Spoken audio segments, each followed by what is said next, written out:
The art of stealing is a dangerous profession, but for some people, it's simply a way of life.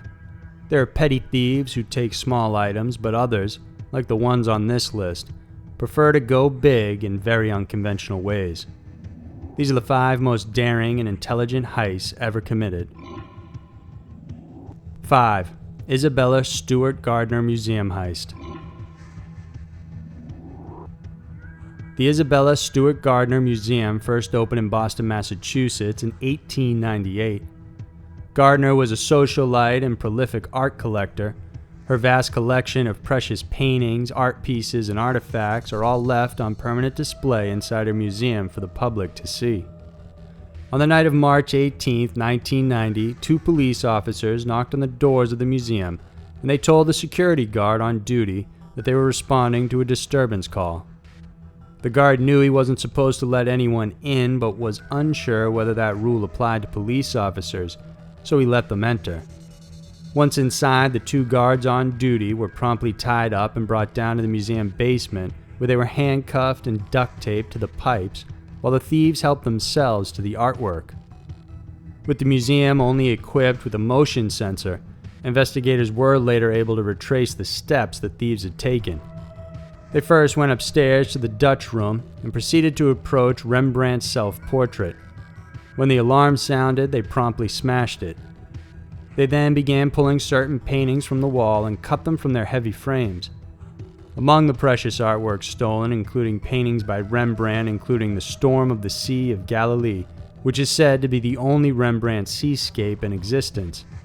An ancient Chinese gu from the Shang dynasty, as well as a bronze eagle, were also stolen. In total, the 2 thieves took off with 13 pieces of art estimated to be worth over $500 million. The act itself was completed in 81 minutes, and it's believed the thieves made 2 trips to their car while hauling the stolen artwork. Even more compelling is that there's no obvious reason as to why the artwork was stolen in the first place. Detectives could never figure out why these particular artworks were picked out, when in fact other more precious pieces were left untouched.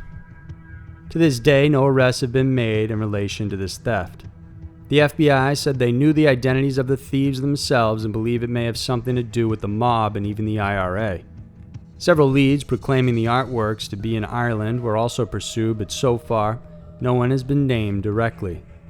As for the museum, they had initially offered a $5 million reward for the recovery of the paintings, and have since increased that to $10 million for the duration of 2018, still hoping that someone will come forward, leading to the return of the precious items.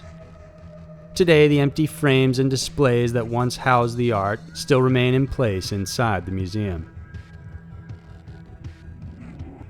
Number 4. Japanese bank robbery. On December 10, 1968, one Japanese robber made history by stealing close to $2 million all by himself in broad daylight and against 4 people. And for a long time, this was considered as one of the largest robberies ever committed in Japan. It was a cold and rainy day in December, and 4 employees from the Nihon Ginko Bank were heading out to transport close to 300 million yen stuffed in metal boxes. These were intended to be bonuses for the employees of Toshiba's Fuchu factory. Usually the same car would only contain 2 people, but security was tighter this time since the bank had received several bomb threats in the previous days, and they wanted to make sure that the money would be secure.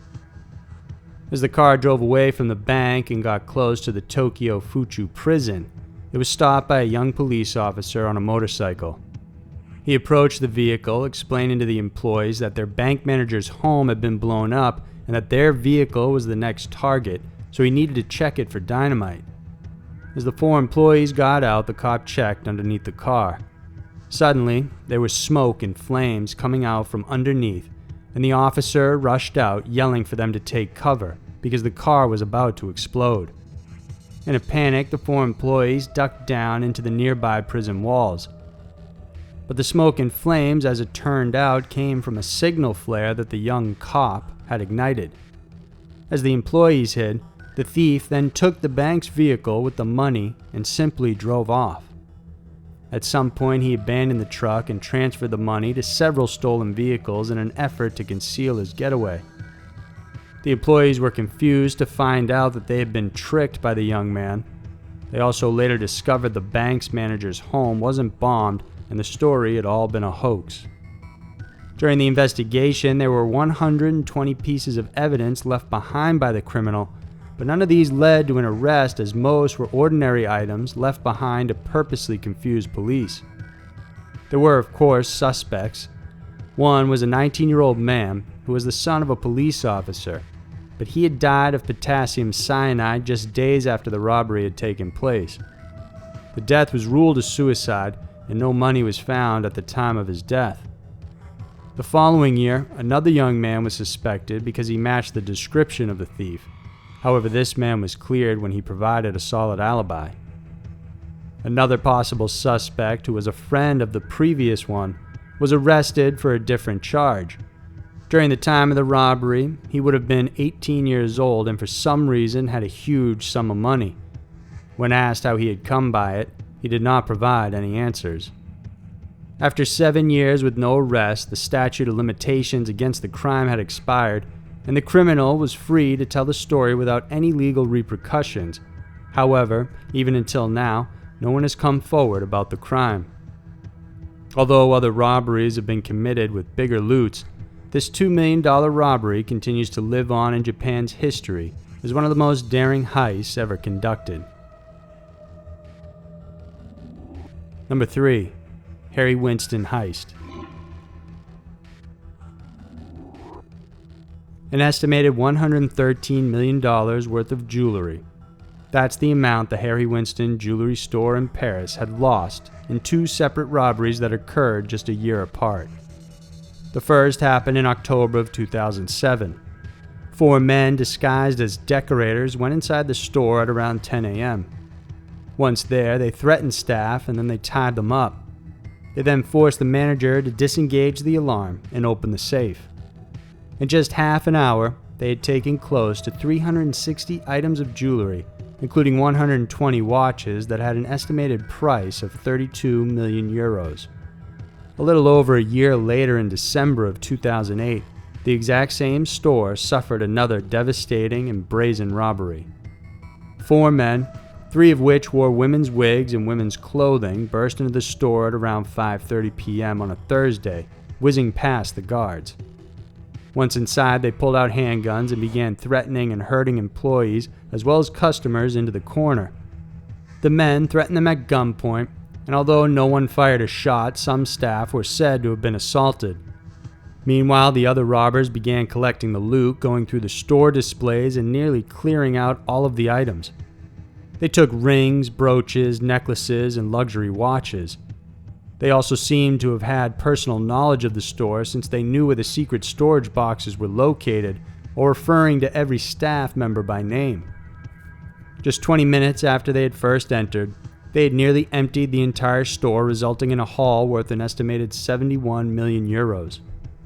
In 2009, police managed to recover 19 rings and a few items totaling 20 million that were found hidden inside a drain in a Parisian suburb. The rest of the loot, however, has never been recovered. The heists were pulled off by different people, and over time, 8 men have been brought to trial for their participation in the crime, and their sentences range between 9 months to 15 years. This includes one of the security guards at the store who was caught on surveillance opening the door as the robbers exited with the loot, signifying that most likely it was an inside job.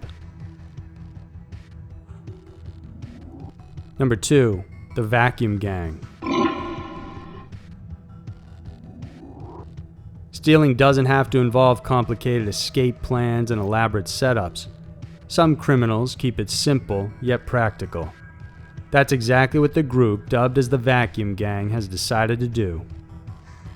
Since 2006, this group of thieves have successfully targeted 15 MONOPRIX supermarkets, stealing money that totals close to 600,000 euros. MONOPRIX is a French supermarket that has a unique cash storage system in place. The store delivers their money into a safe by having the cashiers place it in envelopes and then funnel them through a powerful suction tube system. So instead of pulling guns or attempting to crack the safe itself, the thieves decided that if they simply drilled a hole in one of the delivery tubes and then use a powerful vacuum themselves, they could interrupt the process and gather the money envelopes much faster. This is exactly what they did, and as a result, they managed to successfully rob 15 supermarkets, the latest of which gave them the chance to loot 150 money envelopes containing 70,000 euros. Even though they were caught in surveillance doing so, they could not be identified because of the ski masks they were wearing. Oddly, over the course of the several years that this has been happening, MONOPRIX never bothered to change their delivery system. Until now, the French police still have no clue as to who are behind this simple and practical stealing scheme, and MONOPRIX shows no signs of changing. Number 1. Banco Central Burglary. Just like in the movies, the theft at the Banco Central in Fortaleza, Brazil, was done on a massive and grand scale. It was Monday, August 8, 2005, when the Federal Police Bureau received a call from the bank's employees. They told them that a robbery had taken place, and thinking it was just a simple case of missing office items, they arrived on the scene only to find one of the world's largest bank robberies had been committed. Over the weekend, the bank's vault had been raided, and close to $70 million in old banknotes had been taken by the thieves. However, the covert operation didn't just happen overnight. In fact, it had been started several months prior. 3 months before the incident, the thieves rented out a commercial property in the business center of Fortaleza. They renovated it, putting up a front stating they were a landscaping company that specialized in natural and artificial grass and plants. On a daily basis, neighbors would see various men loading up truckloads of dirt and taking it away from the company. The thieves made sure their front was well covered and unquestionable, and they even advertised their business and gave away promotional baseball caps. But in actuality, they were slowly tunneling towards the bank vault that was located about 2 blocks away. The operation was tedious, and it showed that the robbers knew exactly what they were doing. There were sophisticated GPS systems as well as engineering and mathematical equipment to help them navigate. The group tunneled 256 feet under 2 city blocks. The tunnel they created was also sophisticated, measuring 2.3 feet wide and running 13 feet underneath the surface. It was lined with wood and plastic and contained a crude but functioning air circulation system for ventilation. Once they reached underneath the bank's vault, they then broke through 3.5 feet of reinforced steel and concrete to get in. No one knows for sure how they broke through the vault and what methods they used, as there were no explosions heard around the neighborhood. Inside, they only took cash money and old bills. These were bills taken out of circulation, either to be incinerated or replaced with new notes, so the bills weren't numbered and are therefore untraceable. About 3.5 tons of cash were taken out, and for some reason the alarm never triggered. It wasn't until that Monday morning when the bank robbery was discovered by the employees. Before abandoning their hideout in front, the robbers also sprinkled burnt lime into the room to make it difficult for police to secure fingerprints and track them down. Over time, however, several suspects have been arrested. Some of the masterminds were even found murdered, most likely in connection with the robbery itself. So far, authorities have only recovered $20 million out of the estimated $70 million that was taken. It remains as one of the most daring and intelligent bank heists ever committed in the entire world. So there were the 5 most daring and intelligent heists ever. From bank robberies to art thieves, these criminals now have a place in history. For them, having a good plan in place made the reward worth the risk, and in some cases, it seems to have even paid off.